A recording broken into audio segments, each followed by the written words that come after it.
Hello दोस्तों, good afternoon. आज मैं आप लोगों को विशेष बात बताऊंगी क्योंकि अभी विशेष समय चल रहा है। आप लोगों को पता होगा अभी अधिक मास चल रहा है, इसे पुरुषोत्तम मास के नाम से भी जाना जाता है। तो इसमें दान का सबसे अधिक महत्व है।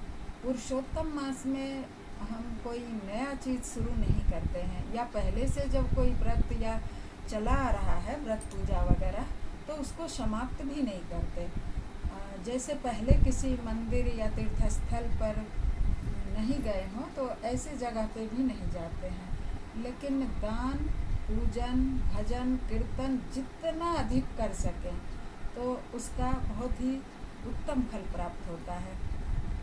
और दान तो सबसे श्रेष्ठ है, और दान में सबसे बड़ा दान अन्न दान है। तो मैं आपको बताना चाहूँगी कि इस पुरुषोत्तम मास में मालपुए के दान का सबसे अधिक महत्व है। 3 दान पुरुषोत्तम मास में बहुत ही उत्तम बताया गया है और आसान भी है। एक तो मालपुए का दान, दूसरा पान का दान, पान को लगा करके कत्था और मीठा पान बना करके, और एक दिया। और हर दान है 3 प्रकार के जो ये दान बताए गए हैं वो सब 33 की संख्या में करना है। 33 बार विष्णु भगवान का नाम लेकर के और उस सामग्री को रखना है विष्णु भगवान के सामने, उसमें तुलसी का पत्ता रखना है और फिर किसी योग्य ब्राह्मण को दान कर देना है।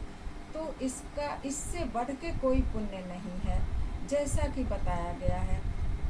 अब जो नहीं मानते हैं, जिन्हें विश्वास नहीं है, तो वो मुझे क्षमा करेंगे, क्योंकि मैं कोई भी करने के लिए, कोई भी कार्य करने के लिए दान कोई करे, इसके लिए मैं किसी को बाध्य नहीं कर सकती हूँ। सबकी अपनी अपनी मान्यताएं हैं, अपनी संस्कृति है।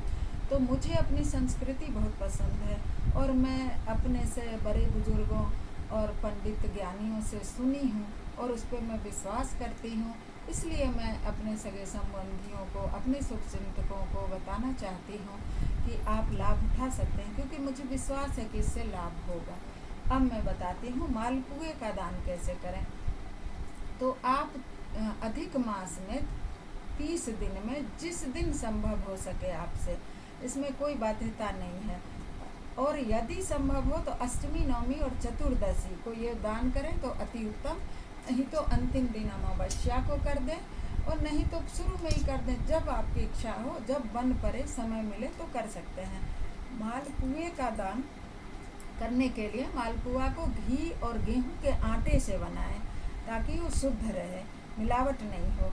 और क्यों करते हैं इस संबंध में मैं बताना चाहती हूँ। देखिए ये मालपुआ है, देखिए मालपुआ है और इसमें ये छेद बने हुए हैं। मालपुआ बनाते समय छेद बीच बीच में हो जाते हैं।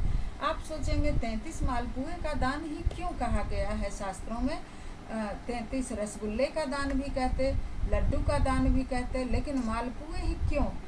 तो मालपुए इसलिए कहते हैं कि इसमें जितने छेद हैं उतने नरकों से हमारे पितर जाने से बच जाएंगे। यदि कोई व्यक्ति मालपुए का दान करता है, कोई महिला या पुरुष, तो उसके जो पूर्वज होंगे वो उतने प्रकार के नरक से जाने से बच जाएंगे और उन्हें सुख की अनुभूति होगी, स्वर्ग की प्राप्ति होगी। तो वो हमें आशीर्वाद देंगे, ये सोच करके हम दान करते हैं। 33 मालपुआ। आखिर आप सोचेंगे 33 क्यों, 33 क्यों? महीना तो 30 दिन का ही होता, तो 3 एक्स्ट्रा करते हैं। एक पर डे का हो गया 33 में, और 3 एक्स्ट्रा अधिक करते हैं। वो इसलिए करते हैं कि एक तो इसलिए करते हैं कि यदि हम किसी के यहाँ सूतक में या सावर में खाना खा लेते हैं तो उस दोष को कटाने के लिए, जैसे 12 दिन सूतक होता है लेकिन भोज भी होता है तो खाना पड़ता है, या किसी के यहाँ बच्चा जन्म लेता है तो 12 दिन उसको मानते हैं कि अशुद्धि का समय है, लेकिन कोई छठी के दिन भोज कर देते हैं तो जाना पड़ता है और खाते ही हैं, तो खा लिए, या अज्ञानतावश उनके घर का पानी पी लिए, मालूम नहीं है कि उनके यहाँ सूतक है या कुछ है, गए पानी पी लिए, तो उस दोष को मिटाने के लिए 1 मालपुए हो गया।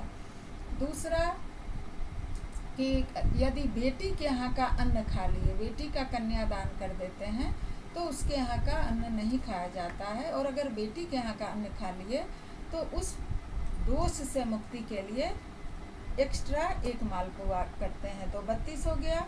और एक और मालपुआ करते हैं, क्योंकि यदि किसी ब्राह्मण के यहाँ, साधु संत के यहाँ का अन्न खा लिए, वहाँ भी जहाँ हम दान देते हैं वहाँ का भी अन्न नहीं खाना चाहिए, तो जहाँ हम दान देते हैं उनका अन्न खा लिए तो उस दोष को मिटाने के लिए।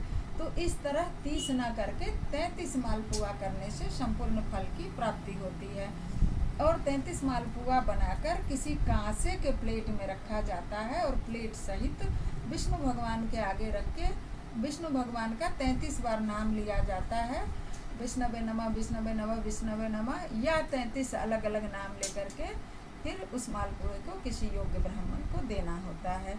तो जो जितना तक मुझे जानकारी है कि जो 9वें नंबर का मालपुआ होता है उस पे यदि लौंग का जोरा रख करके, ये देखिए लौंग है, खाने वाला लौंग, ये लौंग का 9वें मालपुए पे यदि लौंग का जोरा रख के दान कर दिया जाता है तो वो नारी, जो नारी ऐसा करती वो कभी विधवा नहीं होती है, उसे वैधव्य दुख नहीं भोगना पड़ता। तो इसलिए मालपुए का दान बहुत महत्वपूर्ण है, उसमें 9वें पे लौंग रख करके। एक और बात मैं सुनी हूँ जिसमें बताया गया है कि 26वें नंबर के मालपुए पे ये बैजंती माला रख करके दान किया जाना चाहिए। ये बैजंती माला भगवान विष्णु को, कृष्ण को बहुत ही प्रिय है। बैजंती माला कृष्ण के गले में अपने घर में या विष्णु भगवान को जरूर पहनाना चाहिए अधिक मास में। कोई भी घर पे विपत्ति आना होता है तो बैजंती माला फट जाता है, वो अपने ऊपर ले लेता है और उस मनुष्य की रक्षा हो जाती है। तो जो 26वें नंबर के मालपुए पर बैजंती माला रख करके ब्राह्मण को दान करते हैं तो ऐसी मान्यता है कि उनको कभी घुटने और कमर दर्द की बीमारी नहीं होती है, या बीमारी हो गई है तो जो डॉक्टर दवा दे रहे हैं वो दवा काम करने लगता है, उसे भगवान विष्णु का आशीर्वाद प्राप्त हो जाता है, तो घुटने का कमर दर्द, घुटना दर्द में आराम होता है।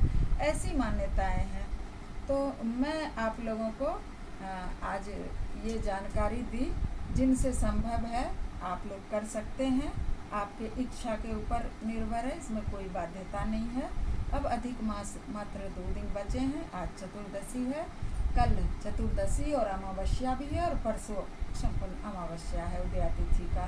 तो आप लोग हमें भी आशीर्वाद दें। धन्यवाद।